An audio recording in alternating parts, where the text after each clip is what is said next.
I hope from listening to my story that you understand why children send photos and the pressures around this. I also hope that you talk to your children about the issue and let them know that you're there for support if they ever need it. I just moved to a new school after being really badly bullied at my previous school, and so I sort of moved to make a new fresh start away from everything that I'd already known. So when I moved to this new school and I had all these friends and people actually wanting to talk to me and wanting to add me on all these new apps that were coming out, like Instagram and Snapchat and Facebook, I can remember being like amazed that I had all these new followers. I actually kind of felt popular for once in my life, which was something that I never thought I'd ever feel. But it was a complete whirlwind that I didn't really know who I was adding a lot of the time. Even though I knew they went to the school, this didn't necessarily mean that I knew them personally or that I was in any of the classes or that I'd even spoken to them before. I started contact with a boy who I knew went to my school in a year above me. During this time we built up a friendship. I felt like I knew quite a lot about him.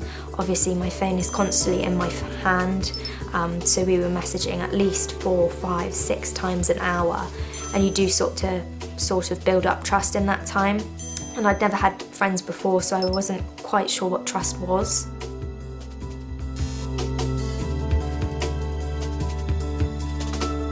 But yeah, after about 2 weeks, he started asking me to send photos that weren't just selfies, they were intimate photos of myself.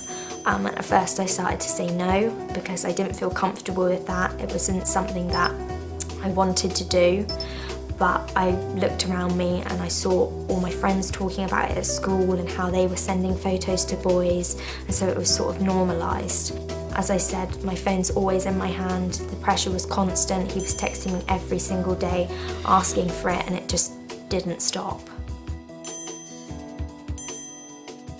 So eventually I gave in to the pressure and I did send a photo of myself with no clothes on, and it's a photo that I wouldn't want my family or my friends to see. After sort of an hour, I got a Snapchat back from him, and when I saw I had a Snapchat, I was like, oh yes, finally he's replied. Maybe he's just been busy, or maybe he opened it and his phone died. I didn't really know what was happening, but I was just happy to see that he had eventually replied to me. But when I opened it up, it turned out that it wasn't him. Instead, it was a face of a girl that was in my year group that I knew, and it just sort of said, ha ha, I've got you. The first sort of thing that went through my head was confusion. Like, has she got his phone somehow? Has he lost it? But the penny sort of dropped that she had been using his account, but I just couldn't think about anything else. I can remember things being on TV, like one of my favourite programmes, and it just being a complete blur and just being blinded to the world around me. I just felt completely ashamed and embarrassed that someone who I didn't intend to see the photo had seen it. So I thought the best thing to do would be to turn my phone off, to ignore her, ignore the social media world, turn it off and go to sleep and hope the problem went away. But that's not really what happens in the social media world. So the next day I got to school and I was absolutely dreading going in, but my best friend sort of came and found me and said, look, this has happened. Everybody's seen it. I've seen it. It's all around the school. Everybody's got it on their phone. Like, what have you done? And why have you done this? And why didn't you sort of tell me last night?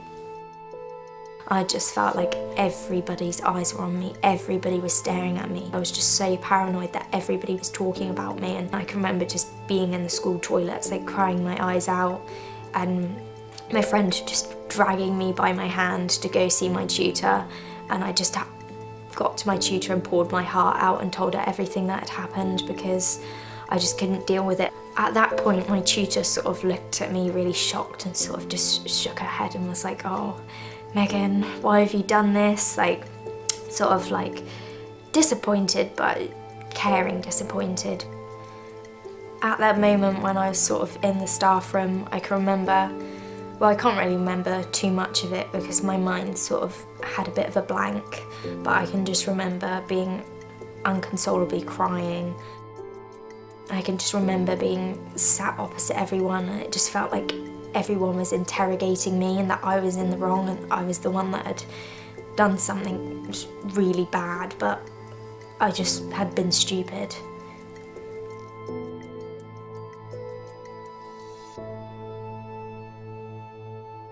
Over time, I sort of used Childline's online chat service to help me through stuff, because I needed to speak to someone that sort of didn't know, and I'd just go online and speak to Childline, and they gave me some advice and they talked stuff through.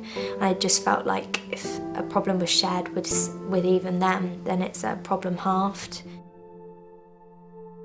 So to sort of get myself through it, I just focused on the friends that I knew were true to me and the people that had been there for me and didn't judge me after the incident happened. Doing anything that I could to distract myself and also better myself after that, and just try and work hard and create stuff that I'm proud of after doing something that I wasn't so proud of.